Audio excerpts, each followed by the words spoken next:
Hello and good afternoon. Welcome to Remote Delivery to Online Learning, a webinar from Catalyst with Andrew Field as our presenter today and Sam Taylor.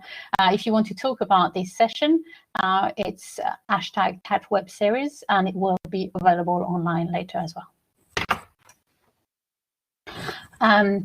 This is Catalyst. This is who we are. We are based initially. Our office is in Brighton. We also have offices in Europe, in Dublin, and our head office is in Wellington, in New Zealand, with Auckland and Christchurch as well. We've got offices in Australia, and a new office just opened in Canada. What do? We do hosting, custom development, consulting and training. We deliver the MEC and Moodle Workplace, and we do theme design as well.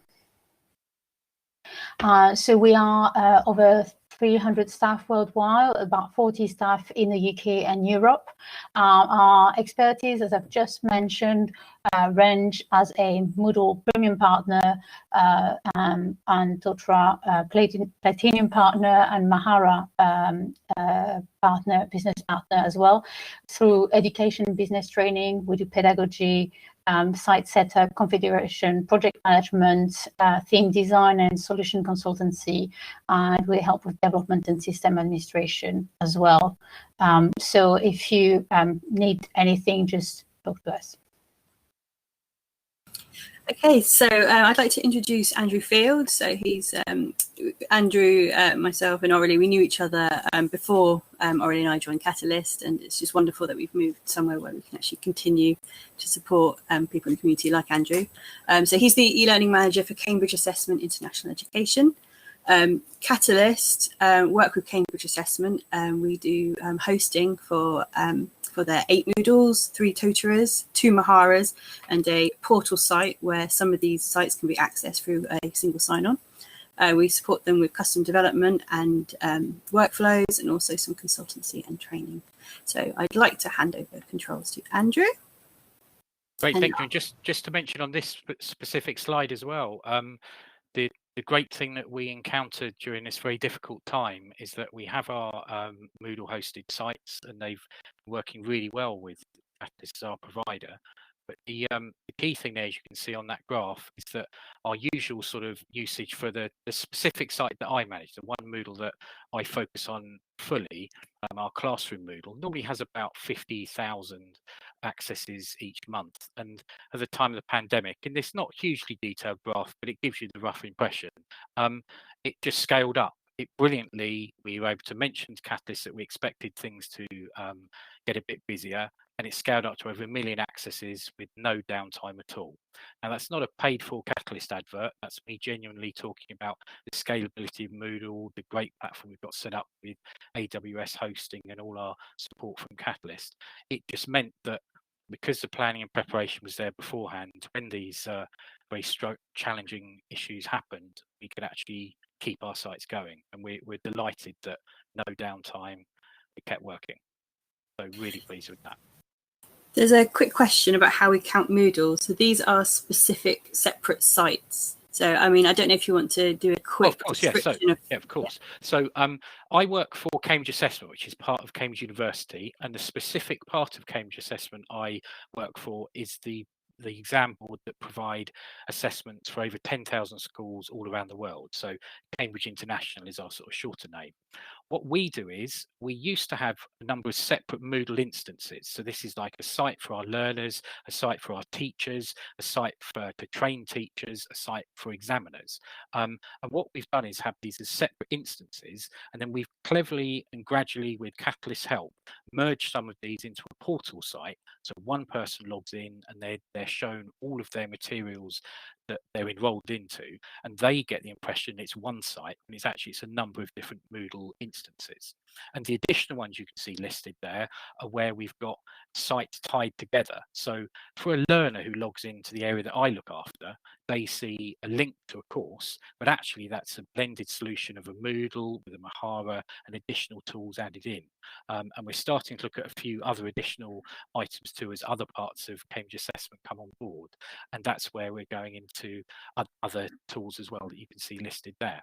So there is indeed only one Moodle in itself, but what we have is different instances, and they deliver different different products, different opportunities for our teachers and learners. So nicely linking potentially in, yeah, that's good, covered that. What we're looking at here is remote instruction.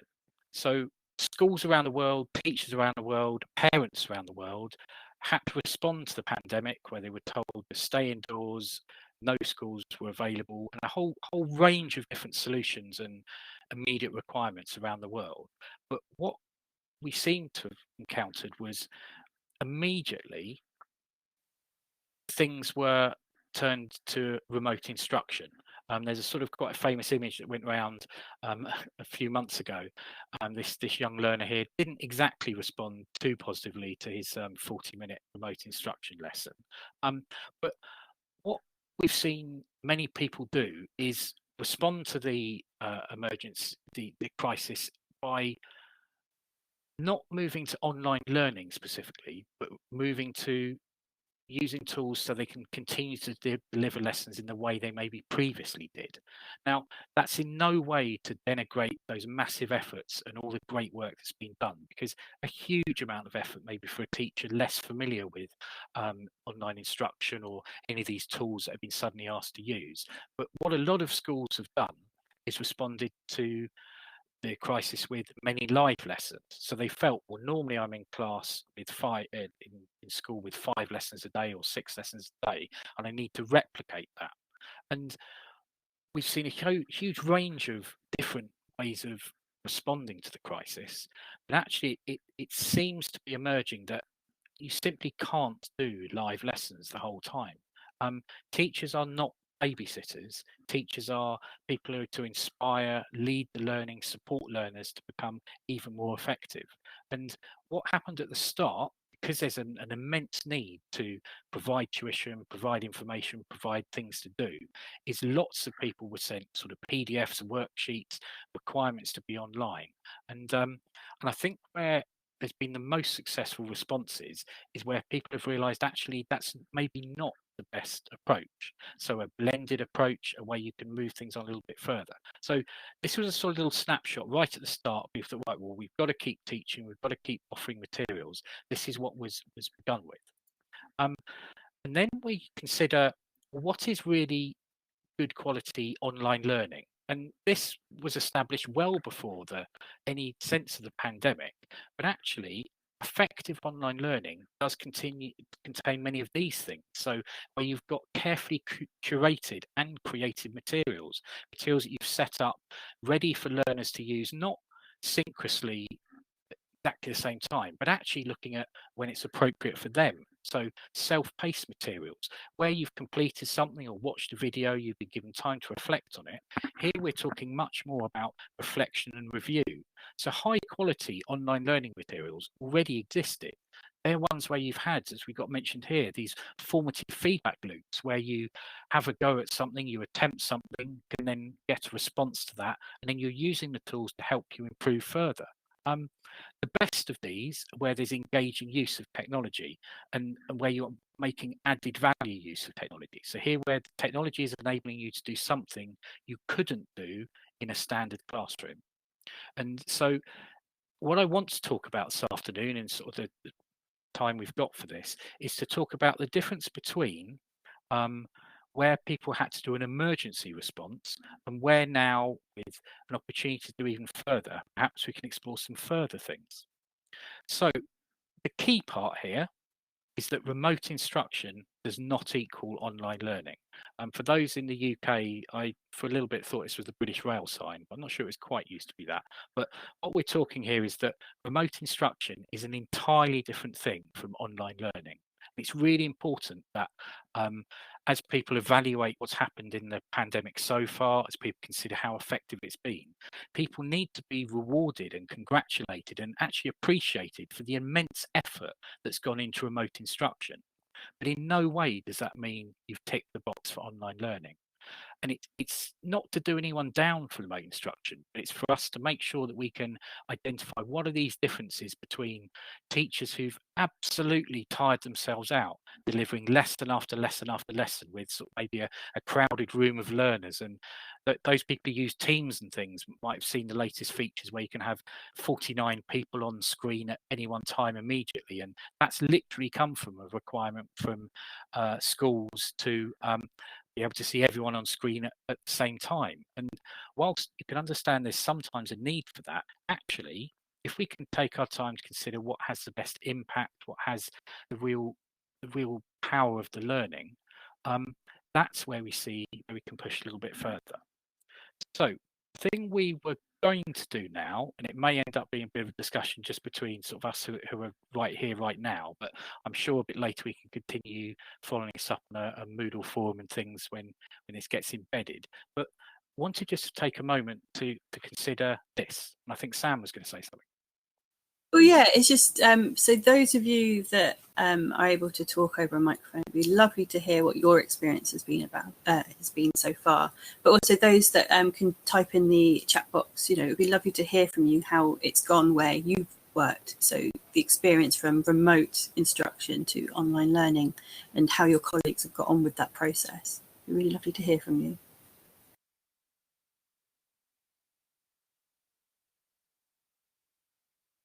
So feel free to use the chat and share experiences. You can have a minute to think about it if you need as well.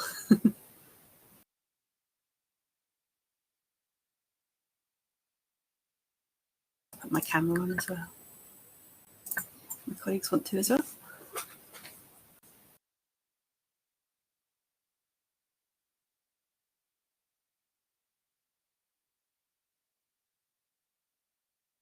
See a few people typing. This is exciting.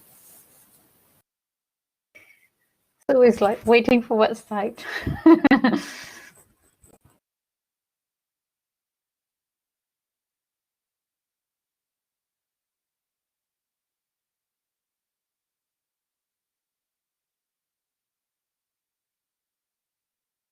I guess sort of as we're waiting for that, it is just appreciating the enormous effort that people have responded to here. Just imagine schools being closed and you've been told actually you can't do all these things you've planned to do, and by the way, can you deliver it all online, please? It's really tricky. Yeah, so Mike's got that point there. Yeah, so Mike's point, I don't know if I just sort of summarize that. So Mike's pointed out about the difference between students and teachers who never signed up for any concept of remote online remote learning and those who actually wanted remote learning. So that's a really good point in itself.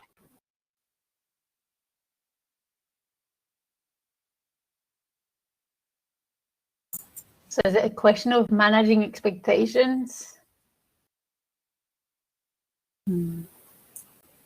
Yeah, so so Irmgard said, problem is teaching has moved online without awareness. Online teaching is quite different, and that is a big thing. It is a big thing. It's a whole new sort of skill set in a way. And the really good point, how do you create awareness of that? I think it's actually opportunities to share your best practice, your examples of things that you've done. And so it's not putting down anyone who's trying their best with other things, but it's saying, well, now you've mastered that, have you considered maybe some of these tools or these approaches you might be able to use? So I think it's trying to find a way to move that into a positive and talk about, well, it's marvelous how we've been able to do these things, but have we considered these? And actually, I've also found is when you do discussion about teacher well-being, so important, and that often talks about, well, I've spent 5 hours delivering these things, I'm spending 5 hours setting these things up, and there's just not enough time. So it's maybe almost making a discussion beyond just talking about the challenges of online learning. It's the challenges of tuition and all the well-being aspects there. I think that's sort of one to look at.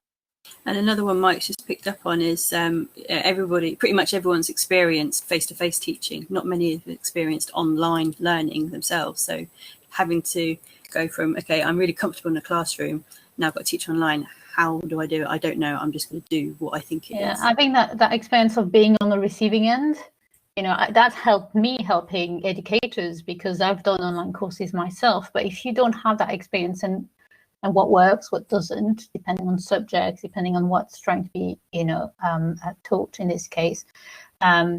So it is a hard thing to convey to teachers who've got that experience. But again, it's through examples, sharing yours and others' experience, sharing this webinar, sharing other resources that help.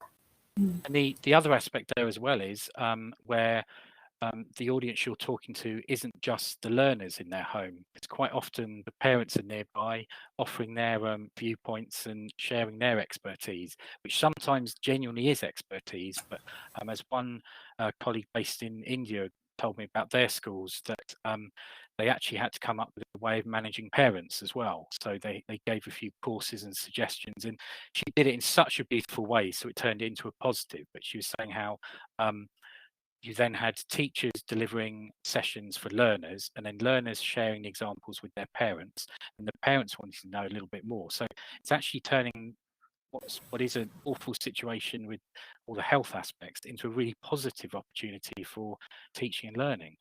Just amazing to just step back a moment and consider all the efforts going on by educators around the world. And also, you might say about teachers feeling vulnerable, when feeling stupid when technology goes wrong. Yeah, that's been a long thing that's been happening for quite some time now. Even just using technology in the classroom, there's always that fear. So what's the answer to that? Planning. Planning. Having another option. What we said earlier about having a second person in the room, or having another option. Support is a great answer as well. It's definitely that, and it's also opening that fear up to the learners to actually say, I'm a little bit worried about this, how can this go? And it takes a really confident teacher to do that, and it's not an easy thing to do at all. But getting one of your learners to then arrange all the lessons, or to start being the help at the side and that sort of thing is so powerful, because that again changes the dynamic. And it might be in a school or a setting that dynamic isn't expected, that the teacher's meant to know everything and the learner's the one who's learning. Whereas actually you can use this as opportunities to open up more avenues of learning. And Trudy's experience as well with saying they're setting homework online to keep up the skills for both teachers and students, just in case they have to get back to online, obviously. And it's that continuity, because it's easy to lose these skills as well. So it's actually practicing and having a regular update. Some of those other points. So the reason I wanted to focus on this exact topic is that I don't want teachers to have felt bombarded by the need to deliver live lessons. Then they think somehow they've ticked the box for online learning, or that's all it is. Then can we get back to the classroom as soon as possible? But certainly in the UK now, with schools largely open, teachers have this mixed hybrid of most lessons going on in a more traditional sense, but actually teachers now sort of have to deliver from a secure box cordoned off at the front of the class, and actually not even walk around the class as much as they maybe would have done. So there's an opportunity to consider, well, are there other things that can be done with follow-up work and sort of homework and things online that maybe might be not just safer, but also intellectually more engaging? There's opportunities to do a lot more. And having, so my daughter's got classwork that they have to leave the books for 72 hours before the teachers can mark, so they don't get straight feedback that they would get online. So it's actually in this case trying to use the technology to benefit that feedback and quick conversation, which they can't have anymore face to face because of physical limitation. So maybe I can move on to the next part and we'll come back to any further questions, because it is all interlinked. Or was that a bit too soon? No, I'm quite pleased with that discussion, actually. It's quite a lot of good stuff coming through. So it really does split things down into two quite straightforward questions, actually. Are we using technology as a delivery mechanism, or are we using technology as a tool for learning? Now, we always know it's a complex thing. We're exploring every opportunity possible, but during the pandemic, it was absolutely technology being used as a delivery mechanism.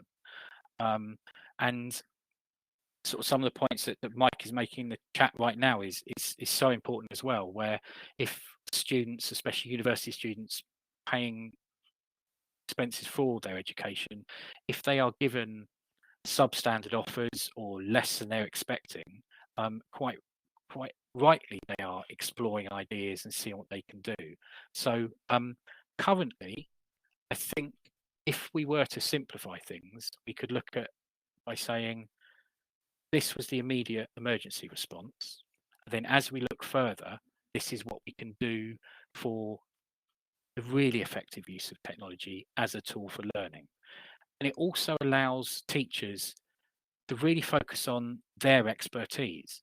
Teachers are not meant to be technology experts. Teachers are learning experts, experienced, knowing what works well, what activities they can differentiate for specific learning needs. Their experiences know how they can best support learners to become lifelong learners. And all that expertise is nothing in terms of, it's nothing at all compared to being forced to sit in front of a computer and deliver a lesson.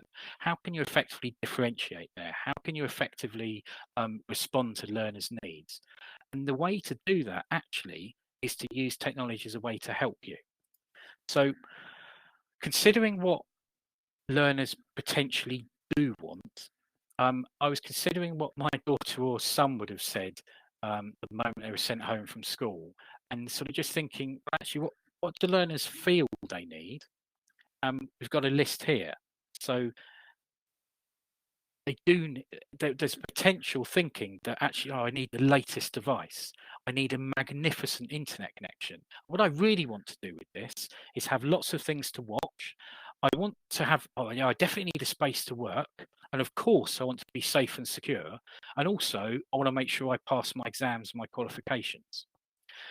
But actually, all of those things, whilst of interest, and obviously it's important, and especially from where I currently work for Cambridge International, talk about examinations and certifications and evidence of learning. All of these things are important. But actually, what I think learners really want to be are these things. Now, this links directly to some of the things at my work for Cambridge Assessment, where we talk about the Cambridge Learner attributes. And these 5 attributes are actually what we focus all of our materials on.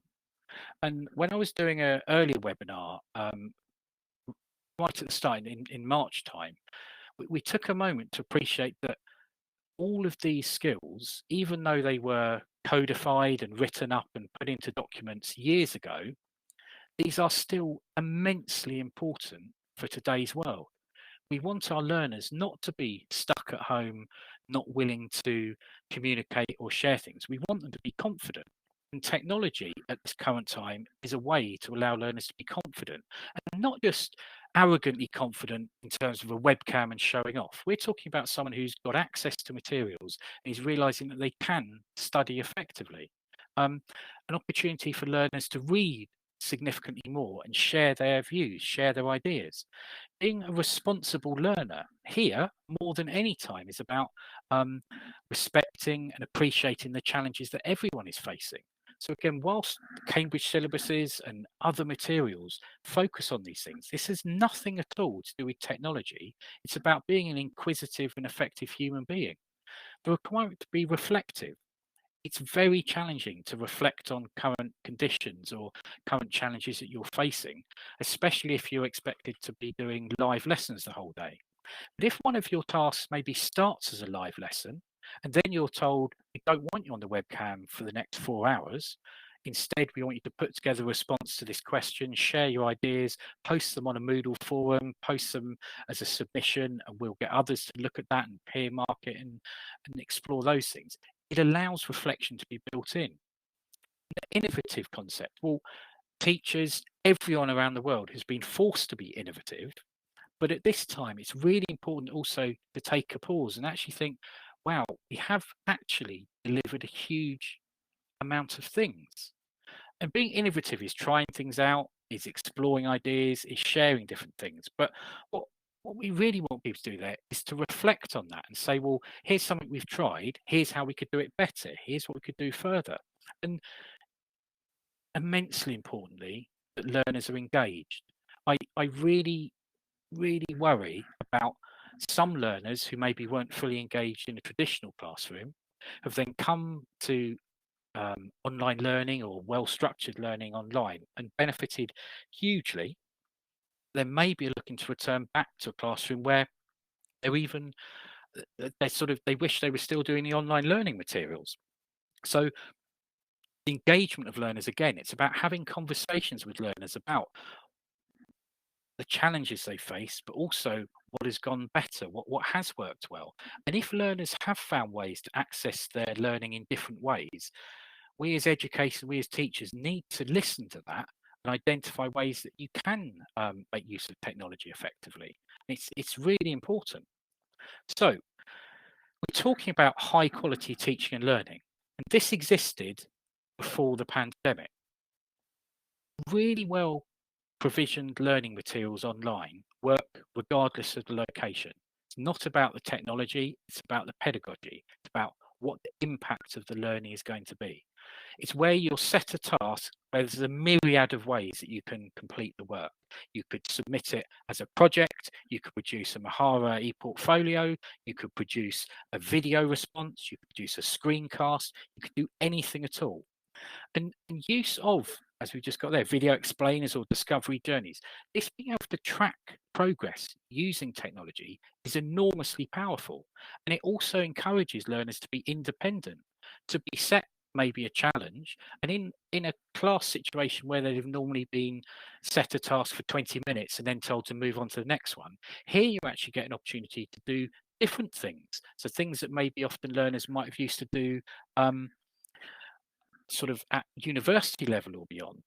And it is important, and so the point's just been made there, yeah, independent learners can cope with anything, but what proportion of learners are like this? I think what we have to do with that is we need to present these materials for learners and then enable them to respond in any way. So if they are keener to respond in more traditional ways, that's perfectly acceptable. But we also open up opportunities for learners to submit work in different ways as well. So I think where it perhaps moves on to is this sort of thing. Now, you would have expected us to talk about this if we're talking about an excellent Moodle and other tools provider, and myself as an e-learning manager who used Moodle when I was teaching and now uses when I work for an exam board. We would obviously have an interest in using Moodle and related tools, but it's not that the position I'm really coming from here. What I'm talking about is how we can set up materials effectively.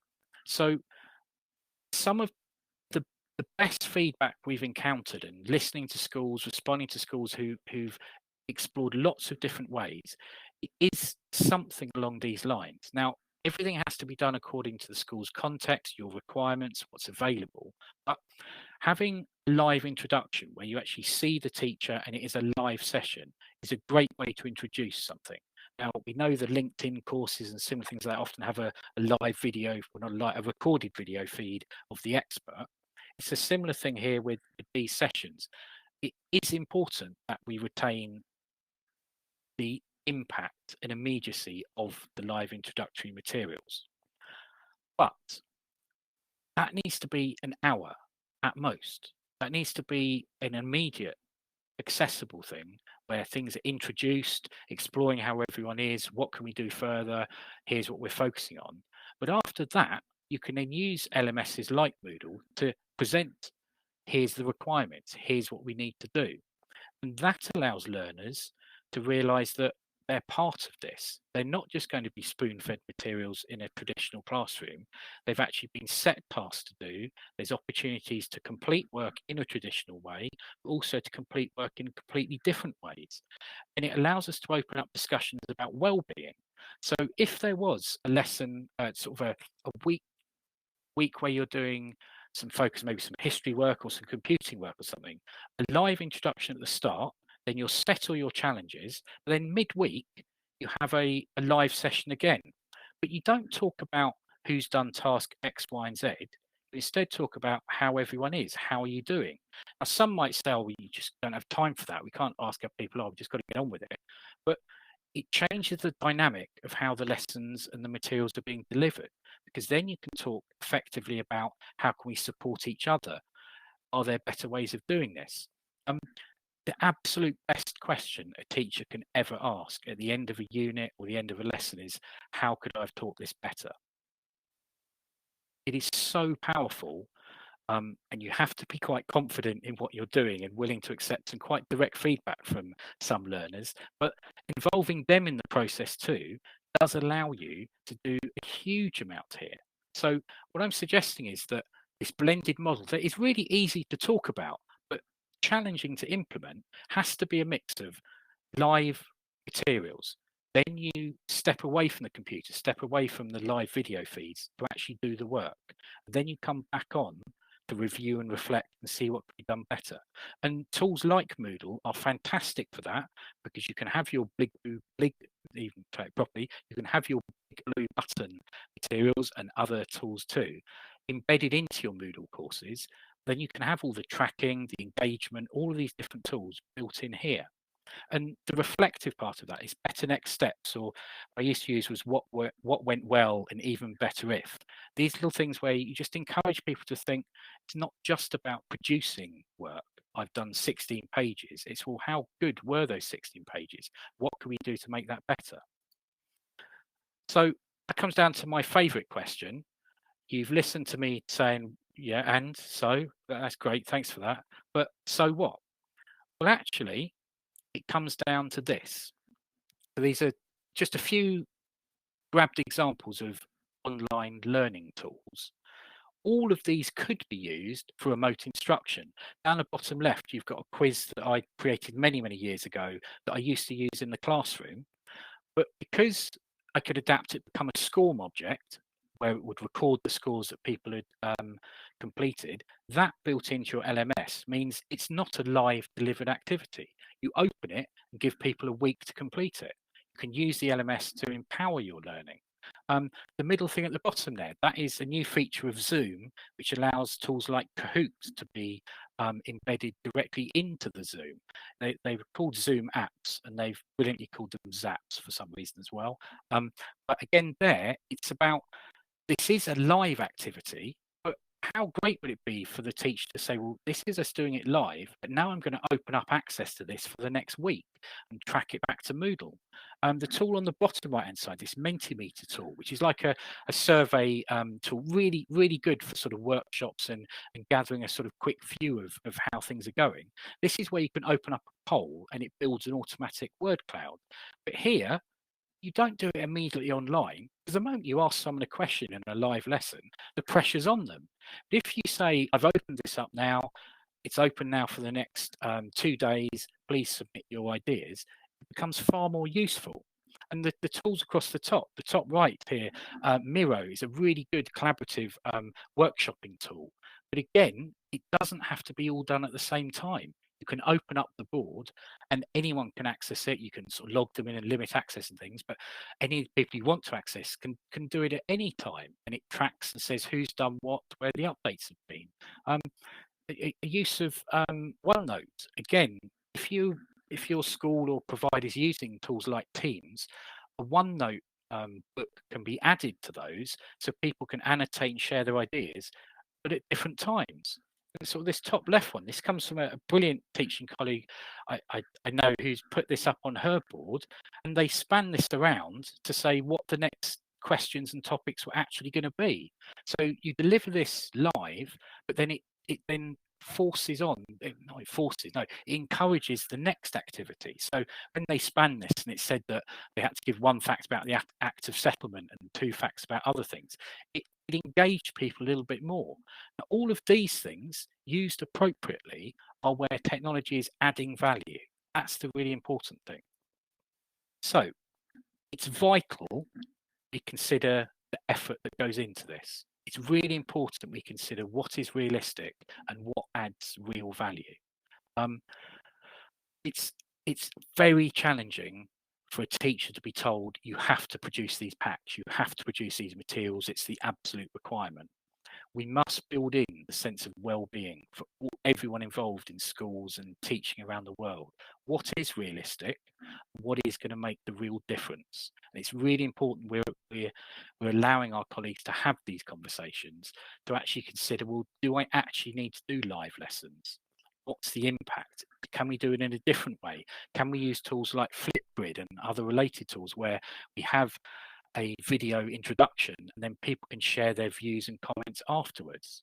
Yeah, and there's another great point from Mike there about security and privacy. So that is true. Again, I think it's an easy answer for me with that. So the question was, there is a security privacy issue using apps or software not supported by the institution. So I think that's really important. But again, that's where Catalyst can maybe come in, other colleagues can come in and actually say, well, what we currently have access to isn't sufficient. We want to do these things. So it starts that conversation, not about the technology, but it asks questions about what we can possibly do. And of course, privacy of learners and the expectations and what screens are allowed to be shared, it's absolutely vital that comes first, all about e-safety and online safety. But a lot of these tools now have extra features built in, and it's important to keep exploring them to see. Like at the start of the pandemic, Zoom was quite rightly challenged because of privacy issues there, but some of the most recent developments, they are particularly focused on privacy. Some of the Teams developments we've seen have been really good in terms of becoming institutional logins and things like that. So there's a lot. And I'm delighted also that the issue of accessibility has been mentioned. I think also that's the thing that, well, given a very sort of personal example with that, my daughter is deaf and video materials are a real challenge, but there it's about making sure that materials that are shared do come with appropriate alternative access. So video should have subtitles, materials should contain a transcript. So it is easy for me to sort of broadcast here and sort of showing what is possible, but that's the realism I'm talking about, making things accessible to every learner, and also making it not the teacher's responsibility. If there is a learner with additional needs or additional requirements, that has to be factored in with the school provision, and we have to find ways to find positive solutions. So what can we do? Well, I think during this current pandemic, we now very much know what good looks like. We also know what not very good looks like, but we must be positive, and we can definitely explore positive impacts, considering where lessons have gone better than is expected, how learners have responded in a different way. And what I'd like to sort of potentially leave this section with is, do please consider the impacts you've had. Do consider, wow, actually, all these learners have been able to get through this difficult time. They have been able to succeed. Look where they've now got to. And explore how it's not now just switching off remote learning. It's exploring how we can do things better using technology. And it's got to focus on high quality and engaging learning. High quality online provision is not new. It hasn't been invented in 2020. Colleagues and experts have been doing this for decades. And it's important we learn from that, and also how people have maybe tried to do quick fixes, which now aren't going to be something that can be offered long term. This is about offering materials, solutions, suggestions that enable high quality learning to take place. So, thank you. Thank you, Andrew. That was really, really insightful. Hopefully, those of you that attended, enjoyed that as well. This slide here, it's basically our sort of Catalyst advert. If you need any of our help trying to put any of the stuff that Andrew has discussed into action with your Moodle site, you can contact us so we can see if we can help you. Just reading Mike's comment here.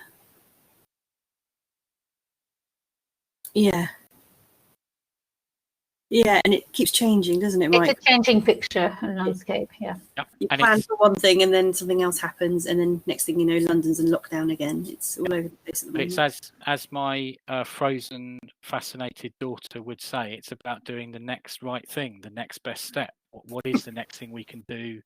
what is the best offer. And I do feel for those involved in the IT provision of all these things, in that teachers might demand some things, but then actually it's not actually possible. I can see the presentation can't be that good because I've been blacked out already. Yeah, it's happened to me. I was just saying, Andrew being censored. Yeah, so thank you everyone for attending. If you've got any questions, please let us know. We will share the recording online. Where is my last slide? Let's see if I can just do this properly. Well, we can put our cameras back on so we show our faces. Yeah, and I'm going to share the screen with the actual slide. Thank you all for your contributions and insights. It's really useful and good to see everybody's experience. Yeah, and hopefully we'll see you at the next one. Yeah, and absolutely, it's about continuing this discussion now, because no one has all the answers at all, but it's about exploring, developing things together.